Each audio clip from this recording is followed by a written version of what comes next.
So this is going to be a little bit different change of pace in that I'm going to not talk so much about using telemedicine to screen for ROP, but we're actually going to talk a little bit more about the platform. How many of the people in the audience have a RetCam, just out of curiosity?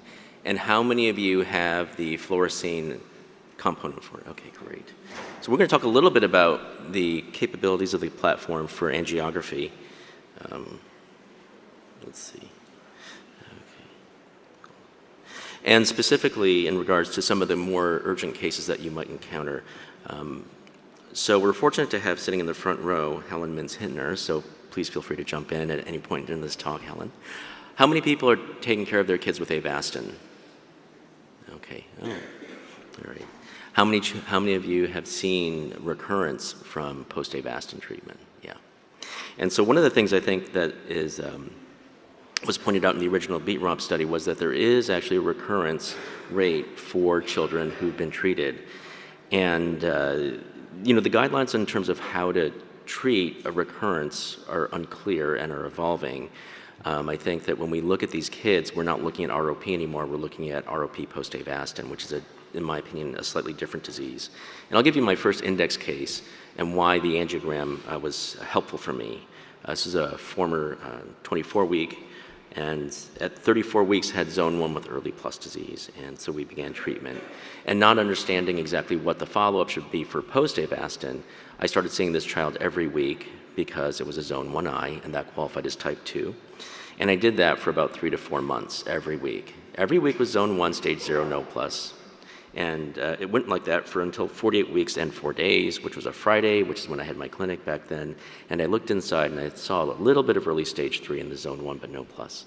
And I felt, well, you know, that's actually standard of care would have been, say, treat within 48 hours, but this was a drug-filled eye, and there's a decay rate and a half-life, and it's not going to be a step function. It's going to gradually disappear as this the drug will.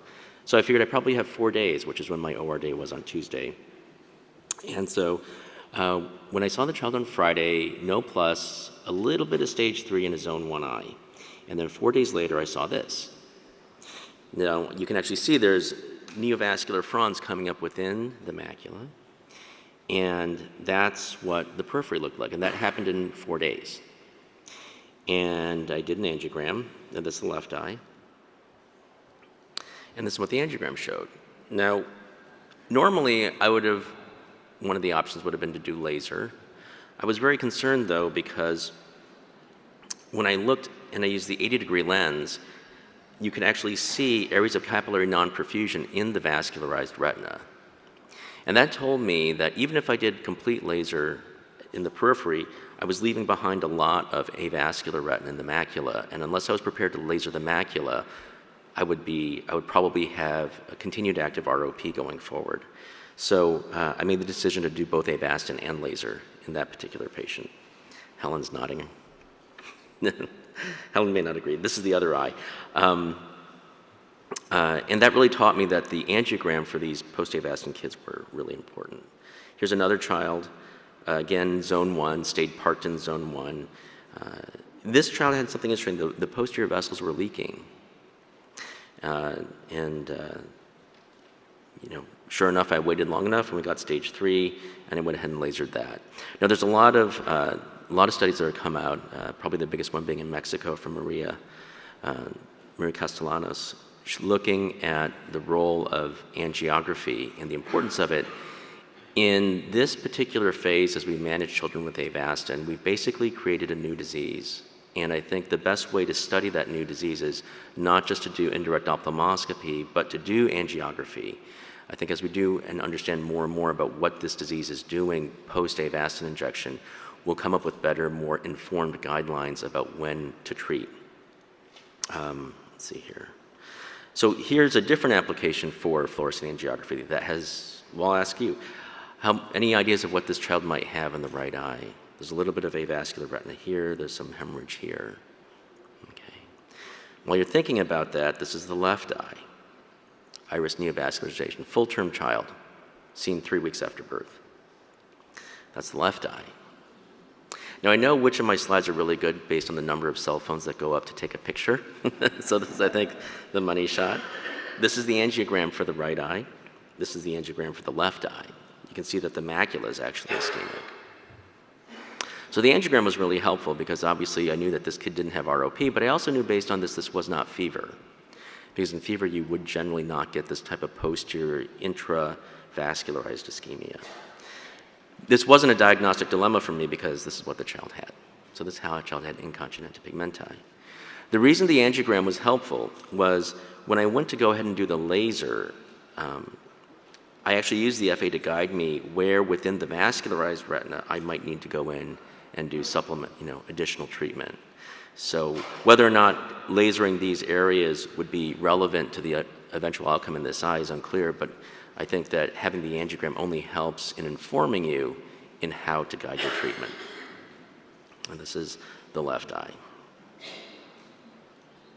Here's an child who's referred in from out of state and this is the good eye. He's about a year, at this point about 8 months old, and this is the other eye. Actually, the child was referred in with an initial diagnosis of PHPV, and I think we would all agree that we would focus our attention on this left eye, but the reality is the other eye had something going on, so we're going to skip through this. This is the left eye angiogram, not unexpected. This is the nasal side, not unexpected. The right eye, which was called normal and actually had good visual function, had this. So this child had a form of fever and had subclinical. This appeared to me as an epiretinal membrane that was very thin, but the angiogram clearly showed that in the absence of any treatment, and we would probably end up with an outcome similar to the left eye, so we did laser treatment. And one of the things that I found very helpful was you could go back and see the areas that you missed later on. And so in these children where we really don't have the option of being incomplete, the angiogram is really, really helpful in identifying how thorough we were in our treatment and whether or not the disease is progressing after we thought we did a complete photograph treatment altogether. Here's another interesting case. This would appear at first glance maybe to be a zone 1 eye in a premature child, with the exception of, and we'll skip this, that's the ROP. You don't see vessels going all the way out beyond the typical area of avascular interface. And this is the other eye, the right eye. So any ideas about what this might be? So I don't think this is ROP, and I knew that it wasn't ROP based on the fact that this was a full-term child. This child actually was a subject of non-accidental trauma.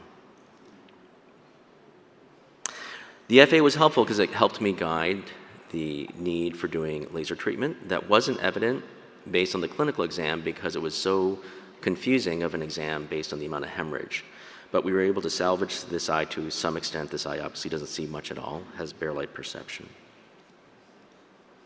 Here's another example of NAT and the premature termination that can happen. So I do angiography in some of these NAT children. As a rule, when they have so much damage that there's ischemic retina, the visual outcome is going to be poor, but I think there are certain cases where you could actually intervene and prevent tractional changes later on.